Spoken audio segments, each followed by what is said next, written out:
और अपना हिमाचल की खबरों की शुरुआत करेंगे आज की बड़ी खबर के साथ। सचिवालय में आज कैबिनेट की अहम बैठक हुई। इस बैठक में ऊर्जा परियोजनाओं पर जल उपकर लगाने को लेकर चर्चा हुई और इस मामले में ऊर्जा सचिव की अध्यक्षता में एक कमेटी गठित करने का फैसला लिया गया। इस कमेटी में जल शक्ति विभाग, वित्त विभाग और विधि विभाग के प्रतिनिधि भी शामिल होंगे। इसके अलावा कैबिनेट ने ज्वालामुखी, फतेहपुर और भोरंज में राजीव गांधी राजकीय मॉडल डे बोर्डिंग स्कूल खोलने के लिए निर्माण गतिविधियां शुरू करने की इजाजत दी है।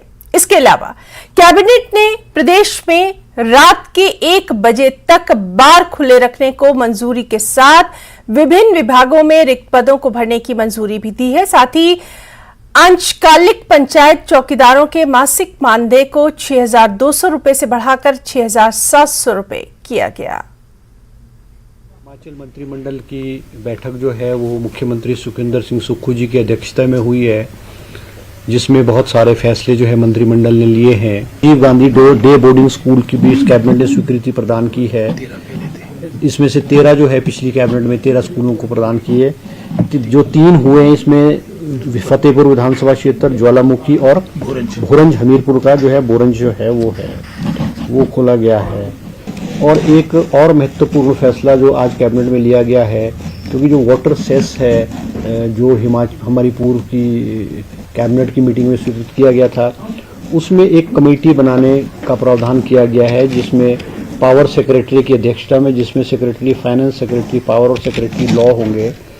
और क्योंकि इसमें 122 जो है जो पावर प्राइवेट कंपनीज है, उन्होंने अपनी रजिस्ट्रेशन जो है वो उसमें रजिस्ट्रेशन कर ली है उन्होंने। इसके अलावा जो वाटर सेस के लिए जो स्टाफ नहीं था, वो उसके लिए भी स्टाफ के लिए भी स्वीकृति प्रदान की है। कोई मेरे ख्याल 7 पोस्टें ऑन फिक्स बेसिस जो है वो वाटर सेस का जो बोर्ड कमीशन बनेगा उसके लिए स्वीकृत की गई है। हिमाचल प्रदेश में जो बार्स हैं उनको जो टाइमिंग थी खोलने की, वो दिन में 12 बजे के से लेकर के रात के 12 बजे तक की। उसमें अब क्योंकि हिमाचल प्रदेश में बहुत टूरिस्ट आता है और टूरिस्ट की मांग भी थी कि भी जो इसको जो है बार की जो है उसको अवधि बढ़ाई जाए, तो वो रात को 1 बजे तक जो है उसको कर दिया गया है, ताकि कोई पुलिस है या टूरिज्म वाले या और जो है इनको तंग ना करें।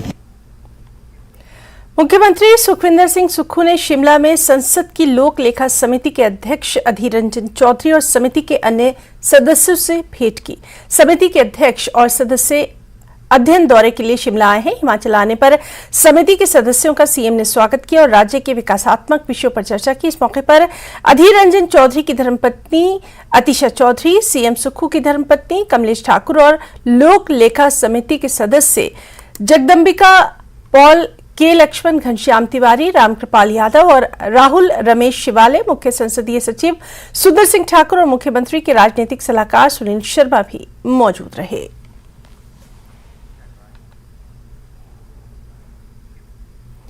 किसानों से दूध और गोबर खरीद की गारंटी पर कृषि मंत्री चंद कुमार ने कहा कि कांग्रेस अपनी सभी गारंटियों को पूरा कर रही है। उन्होंने कहा कि हिमाचल प्रदेश में हर परिवार से सरकार 10 लीटर दूध खरीदेगी। वहीं किसानों से गोबर खरीद को लेकर भी सरकार योजना तैयार कर रही है। इसके लिए कमेटी तैयार की गई है। जहाँ तक आपने ये कहा है कि ये दूध कमेटियाँ 500 करोड़ रुपये हमने हिमगंगा योजना के तहत दूध के लिए रखा है और 10 रुपये जो है वो हर एक बोतल, शराब की बोतल के ऊपर जो है वो सेस लगाया हुआ है।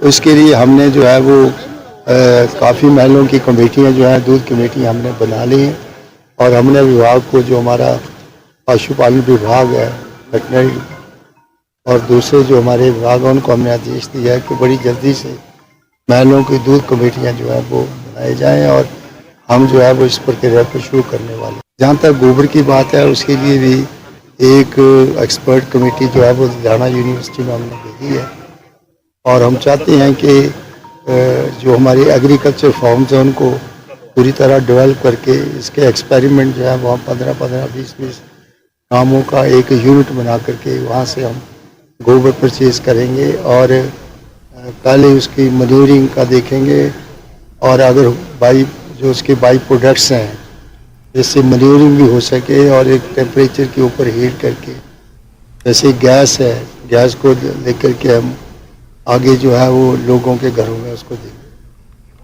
पूर्व मंत्री और भाजपा के वरिष्ठ नेता गोविंद सिंह ठाकुर ने गारंटियों को लेकर सुक्खू सरकार पर हमला बोला। गोविंद सिंह ठाकुर ने बिजली की गारंटी पर सवाल उठाए और कहा कि अब फ्री की जगह महंगी बिजली लोगों को दी जा रही है।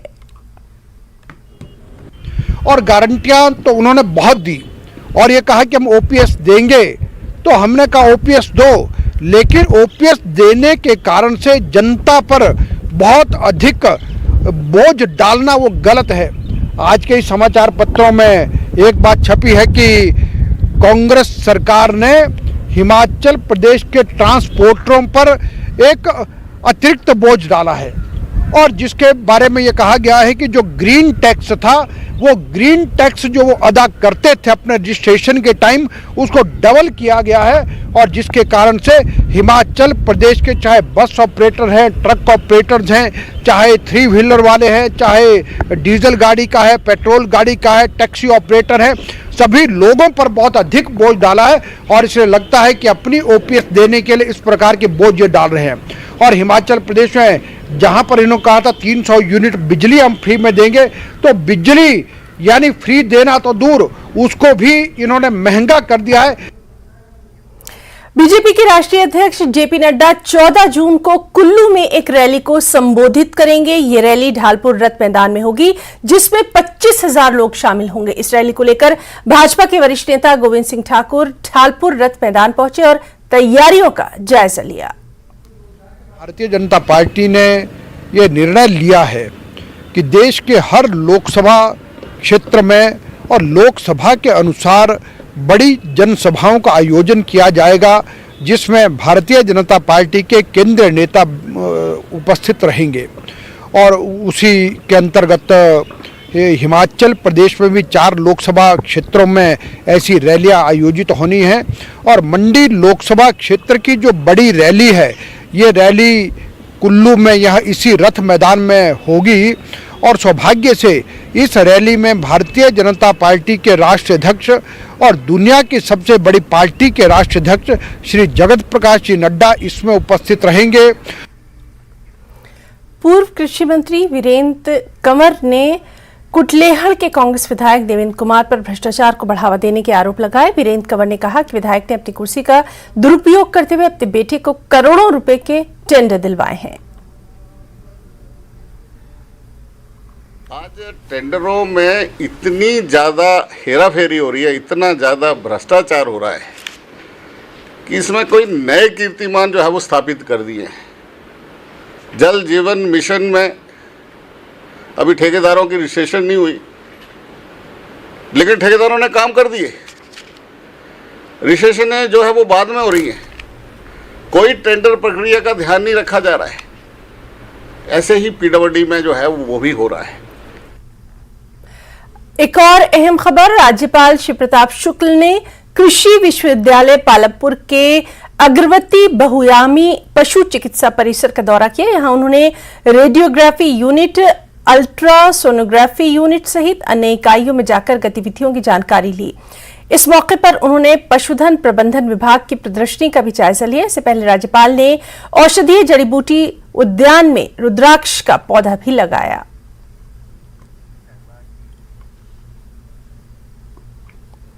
राज्यपाल श्री प्रताप शुक्ल 11 से 15 जून तक किन्नौर दौरे पर रहेंगे। इसकी जानकारी देते हुए उपायुक्त किन्नौर ने बताया कि राज्यपाल 11 और 12 जून के छितकुल और सांगला में रहेंगे, जबकि 13 और 14 जून को कल्पा और रिकांगपियो में रहेंगे, जहां रिकांगपियो में जिला प्रशासन के साथ एक बैठक करेंगे और एक ब्लड डोनेशन कैंप का उद्घाटन करेंगे। 15 तारीख के लिए किन्नौर का बना है। 11 तारीख को और 12 तारीख को वो सांगला चितकुल एरिया का दौरा करेंगे। 13 तारीख को वो यहाँ रहेंगे। 14 को भी कल्पा में होगा और साथ में डिस्ट्रिक्ट एडमिनिस्ट्रेशन के साथ एक मीटिंग रहेगी। इस दौरे के दौरान एक ब्लड डोनेशन कैंप ऑर्गेनाइज हो रहा है, उसमें वो भाग लेंगे। हमारे CSC सेंटर इसमें जाएंगे, जीरा फार्म पे जाएंगे और ऊपर जो एग्रीकल्चरल का कल्पा में कॉलेज है वहाँ पे भी सरकारी प्रोग्राम रहेगा। सोलन में न्यूज 18 की खबर का असर देखने में आया। यहां लोक निर्माण विभाग ने सड़क पर पड़े गड्ढों को मिट्टी से भर दिया है। हालांकि शहरवासी इन गड्ढों का स्थायी हल निकालने की मांग लगातार कर रहे हैं।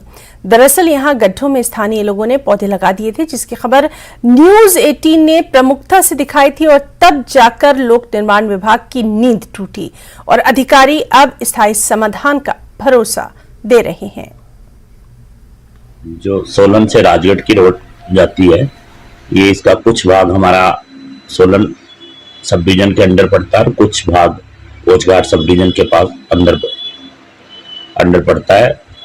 उसमें जो कोचघाट वाला पोर्शन है उसमें तो जितना भी अभी थोड़े दिन पहले जो पैचवर्क भी हो गया था और उसमें टारिंग भी जो 2 किलोमीटर सैंक्शन थी वो हो गई थी।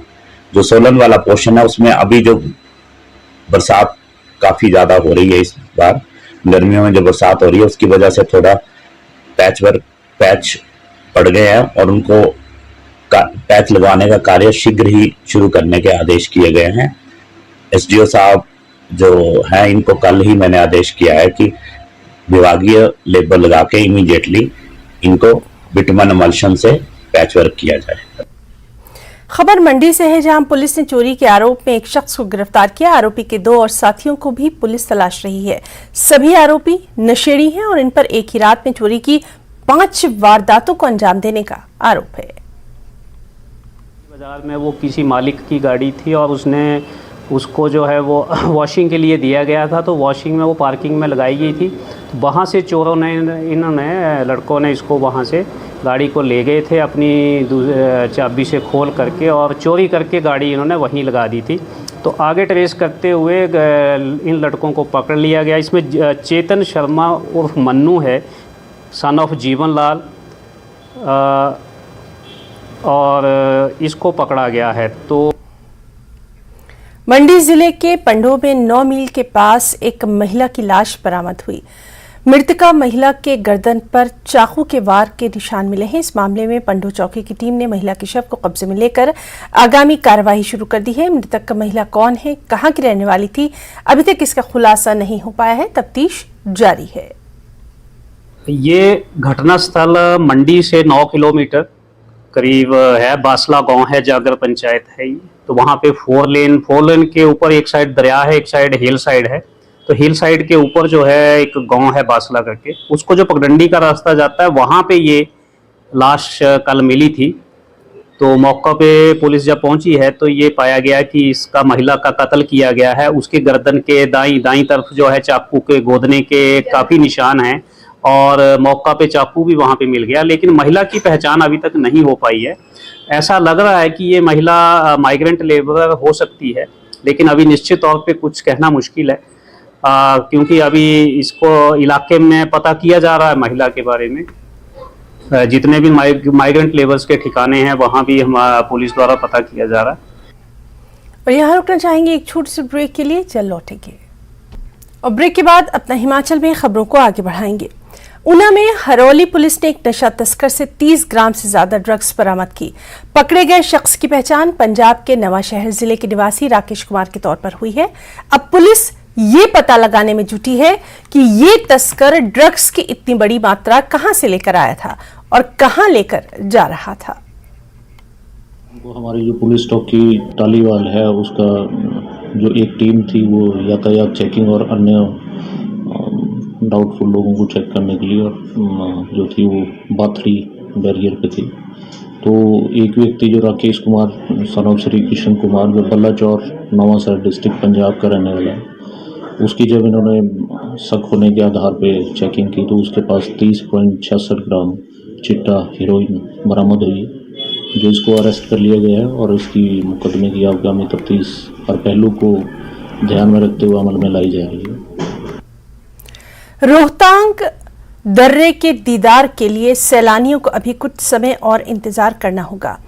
विश्वविख्यात रोहतांग दर्रा सर्दियों के दिनों में हुई भारी बर्फबारी के कारण इस साल अभी तक बहाल नहीं हो पाया है। इसकी वजह से सैलानी इस बेहद खूबसूरत पर्यटन स्थल के दीदार नहीं कर पा रहे।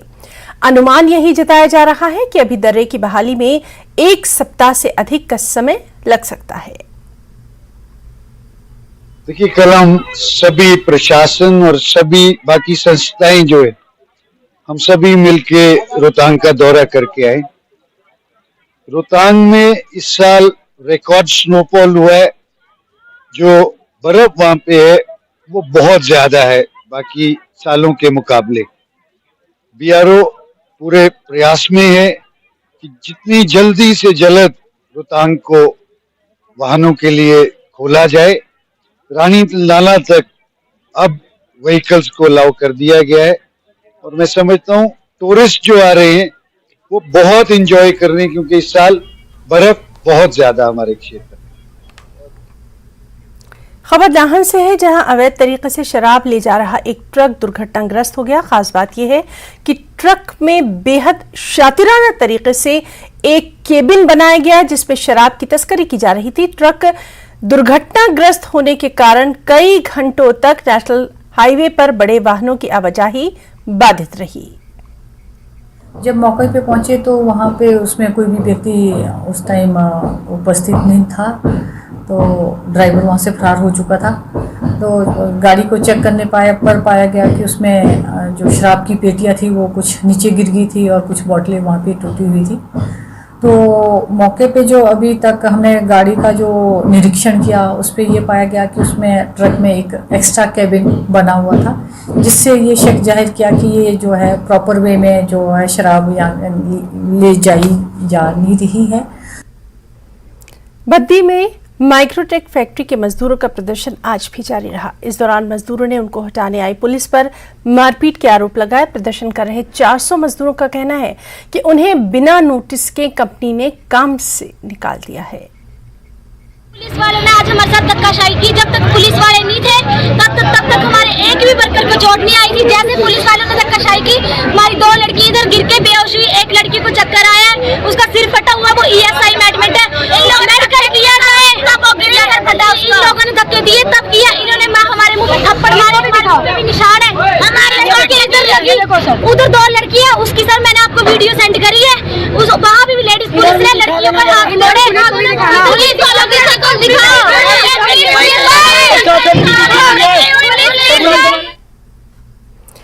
NIT हमीरपुर में 90 हाउसकीपिंग कर्मचारी हड़ताल पर चले गए हैं। कर्मचारियों ने NIT प्रबंधन के उस आदेश का विरोध जताया है जिसमें उन्हें नाली साफ करने के लिए कहा गया था। कर्मचारियों का कहना है कि नौकरी ज्वाइन करते समय संबंधित कंपनी की ओर से सिर्फ हाउसकीपिंग के कार्य के लिए उन्हें तैनात किया गया था। टेंडर के अनुसार नालियों की सफाई उनका जॉब प्रोफाइल नहीं है। यहाँ पे जब भी नया कोई रजिस्ट्रार बनता है तो वो अपना ही कायदा कानून चलाते हैं। बात ऐसी है सर, जो हमारे एग्रीमेंट में ऐसा काम नहीं है। नाली साफ करना, जंगल काटना, चलारू इकट्ठा करना और रोड पे झाड़ू लगाना, ये हमारा काम नहीं है। हमारा काम है हाउस कीपिंग। हाउस कीपिंग का मतलब हुआ जैसे हमारे दफ्तर है और हमारे जो हॉस्टल हैं उनको साफ सफाई से रखो। हाँ जी, तो इससे ये जो है हमें बिना हदायत से जो तंग कर रहे हैं और इनको ऑर्डर दिया गया। कल ये सामान लेके आ गए, ड्राट, कस्सी, हर एक चीज लेके आ गए हैं। जो जंगल है उनको काटो और जो नाली है उनको साफ करो। कुछ सामान लेके आए हैं, यहाँ पे रखा हुआ है, क्या बोलते हैं, कस्सी है और गैंती है और कुछ ये सामान है, तो जिसके कारण ये वास्तु सर हैं जो रजिस्ट्रार अभी चार्ज मिला उनको, तो उसके कारण उन्होंने नए कानून बना रहे हैं और हमारे इनके ऊपर क्या बोलते हैं। उसी चीज़ के बारे में हमने जब बात की उनसे, उन्होंने बोला कि ठेकेदार जी को बुलाओ। तो हमने उनको फ़ोन किया और बोले कि आ रही है 2-2.5 बजे तक। ठीक है, तो मतलब उसके बाद जो है मतलब होगी बात, जो भी होगी जैसे भी होगा।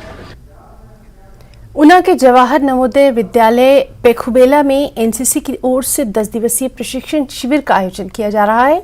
इस प्रशिक्षण शिविर के तहत जहां एनसीसी के कैडेट को फायरिंग का अभ्यास कराया गया, वहीं आर्मी रिक्रूटमेंट कार्यालय हमीरपुर के मेजर डॉक्टर अमित कुमार दुबे ने एनसीसी के कैडेट्स को अग्निवीर योजना के बारे में जानकारी दी, उन्हें देश सेवा का भी न्योता दिया। एक SW कैडेट होने के नाते हमें फायरिंग रेंज पे काफ़ी चीज़ें जो हैं बहुत हाई लेवल पर सीखने को मिलती हैं। फायरिंग ऐसी चीज़ है जो हमें अंदर से कॉन्फिडेंस लेके आता है और हम उसे इतने अच्छे तरीके से सीख पा रहे हैं इधर, और ऊपर से दूसरे कैडेट्स के साथ इंटरेक्शन करके तो इतना बढ़िया लग रहा है कि हमें पता लग रहा है कि कौन कितने लेवल पे है और हम जान पाते हैं कि हमारी कितनी कैपेबिलिटी है और हम कहाँ तक जा सकते हैं। यहाँ पे कैडेट को सीखने के लिए बहुत कुछ मिलता है, जैसे कि आपको पता है कि मैं ओलंपिक्स होते हैं तो सबसे ज़्यादा जो कैडेट्स होते हैं वो एनसीसी कैडेट्स भी ओलंपिक्स में शूटिंग 10 मीटर हो गई, 25 मीटर्स, काफ़ी सारे कैडेट्स जो हैं हमारे अभी उन्होंने वहाँ पे परफॉर्म करा है, जो कि मेडल भी लेके आए हैं। और बाकी रही बात जूनियर कैडेट होते हैं, सीनियर कैडेट होते हैं, इनसे इंटरेक्शन भी काफ़ी अच्छा होता है, जिससे हमें स्कूलों के बारे में पता चलता है, कॉलेजेस एक्स्ट्रा सभी के बारे में। और जो यहाँ पे एक्टिविटीज़ होती हैं इससे बच्चों का कॉन्फिडेंस लेवल भी बूस्ट होता है। सर हम घर से आए हैं कुछ सीखने के लिए, यहाँ पर आकर हम सीनियर्स के साथ रहते हैं और हमारे साथ हमारी जूनियर्स भी रहती हैं, और घर से आके एक अलग माहौल में रहना और ख़ुद को उसी हिसाब से बनाना एक बहुत बड़ी बात होती है। जो कुछ जूनियर्स हैं जो हमें मानते हैं और यहाँ पे आके हमें बहुत कुछ और भी हमारी क्वालिटीज़ डेवलप हुई हैं। मतलब गेम्स होती हैं उनमें हमारा मतलब जो बच्चे उनमें पार्टिसिपेट करते हैं उनका कॉन्फिडेंस लेवल अप होता है। एनसीसी का जो शिविर है ये 1 जून से लेकर 10 जून तक चल रहा है और यहाँ पर जो है 4 जिलों के बच्चों ने हिस्सा लिया है। इसमें शामिल है बेसिकली ऊना जिला, कांगड़ा, बिलासपुर और हमीरपुर। इसके अलावा यहाँ पर जो है अभी तकरीबन 550 बच्चों ने हिस्सा लिया है और इसी तरह से इन स्कूल्स के जो शिक्षक हैं वो भी यहाँ पर जो है हमारे साथ में ट्रेनिंग में शामिल हैं। हमारा जो आर्मी का स्टाफ है वो इसमें जो है इनको फिज़िकल ट्रेनिंग दे रहा है और एकेडमिक ट्रेनिंग की क्लासेस जो हैं वो टीचर्स के द्वारा चलाई जाती हैं। इसके अंदर जो है हम सुबह जो है इनकी पीटी डेली लेते हैं और उसके साथ उसके बाद फायरिंग है और मैप रीडिंग की क्लासेस प्लस हमारी जो एकेडमिक क्लासेस हैं वो भी चलती हैं। उसके बाद में जो इवनिंग के अंदर इनके द्वारा गेम का आयोजन किया जाता है जिसके अंदर विभिन्न प्रकार की जो गेमें हैं वो खेली जाती हैं और इन गेमों के अंतर्गत जो है football, hockey, basketball, volleyball, badminton, kho kho गेमें चलती हैं। क्षेत्रीय अस्पताल सोलन में बायोमेट्रिक से अटेंडेंस लगाने का काम शुरू कर दिया गया है। इसमें अधिकतर डॉक्टर्स ने बायोमेट्रिक मशीन के जरिए अपनी अटेंडेंस लगाई। यहां लगभग 22,000 रुपए की लागत से बायोमेट्रिक मशीन लगाई गई है। देखिए, फायदे की जहां तक बात होती है कि हमारे वैसे तो हमारे सारा स्टाफ जो है वो रेगुलर है, हॉस्पिटल में टाइम से आता है, पर कुछ एक लोग ऐसे होते हैं जो किसी वजह से मतलब कोई मजबूरी होती है, कुछ होती है, तो उस मजबूरी के रहते जो है ना वो हॉस्पिटल में टाइम से नहीं आ पाते हैं। जबकि सरकार ये चाहती है कि बिकॉज हर एक एम्प्लॉय को जो है ना वो गवर्नमेंट एक्सचेकर से सैलरी मिलती है, तो सैलरी का पूरा भरपूर फ़ायदा सरकार चाहती है कि वो जो हमारे एम्प्लॉयज़ हैं वो टाइम से हॉस्पिटल आएँ, अपना काम करें और टाइम से हॉस्पिटल से चलें। तो अपना हिमाचल की खबरों में फिलहाल इतना ही। इजाजत दीजिए, नमस्कार।